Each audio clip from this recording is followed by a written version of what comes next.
So, it's about time. Kami sa Kubota, Philippines, ito ho yung aming pamamaraan na i-share sa inyo yung aming objective to help Filipino farmers.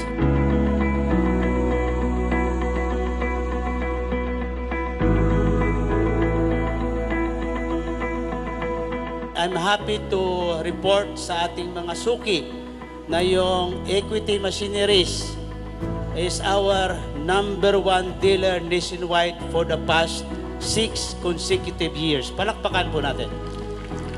Alam nyo, hindi ho makakamit ng Equity Machineries kung hindi ho dahil sa inyo. So kayo ho ang nagbigay at naglagay sa Equity na maging #1 nationwide.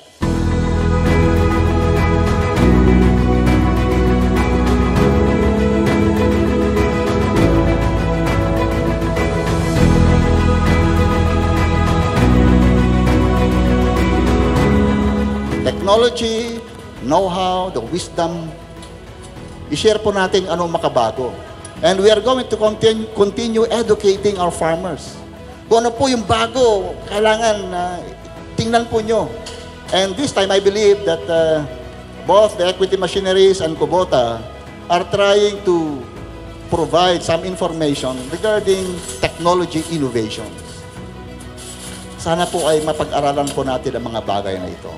And we, from the Department of Agriculture, will continue to provide support to our farmers and fisher folk, to provide seeds, inputs, fertilizers, machineries, siyempre, para matulungan po kayo.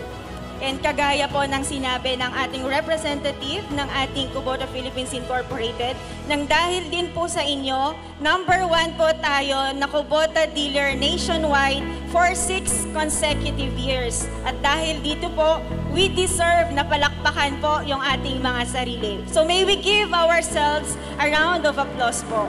Ayan. So yung success po namin is success po ninyo. Ang lagi po naming sinasabi, kayo po ang totoong boss namin. You don't have to be perfect. Broken bones are worth their weight in gold. They prove you're alive. No fears or regrets. Kagandahan po kasi ng ganitong mga programa, nakikita po natin, sasaksihan po natin sa ating mga mata, yung mga innovations, yung mga technologies, yung bagong mga makinarya na angkop, napapanahon po para sa ating pagsasaka. At sa papamagitan po nito, at least man lang maka-adapt tayo ng mga magandang technology, at least makadagdagan lang po yung ating level of mechanization dito po sa ating bansa or dito sa ating mga komunidad. I feel the blood rush through my veins. I can take on the world when you're next to me. And I feel so alive.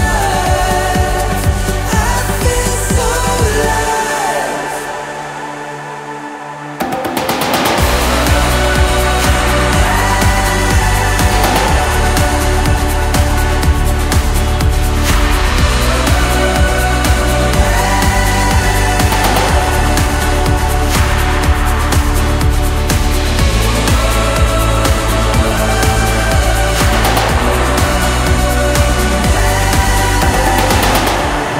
Marami pa tayong kalbaryo bilang magsasaka. Climate change. Tapos pangalawa, hindi na po kaaya-aya na mag-farming kasi nga mababa rin po yung ating presyo. Yung nararamdaman nyo po, nararamdaman din namin. Kasi pag mahirap po ang mga farmers, nararamdaman din ng equity. So, with that, sana ho, magkaroon po tayo ng solusyon na matulungan po natin ang mga farmers. At naniniwala po ako, magtulungan lang po tayo, meron din tayong ginhawang makikita.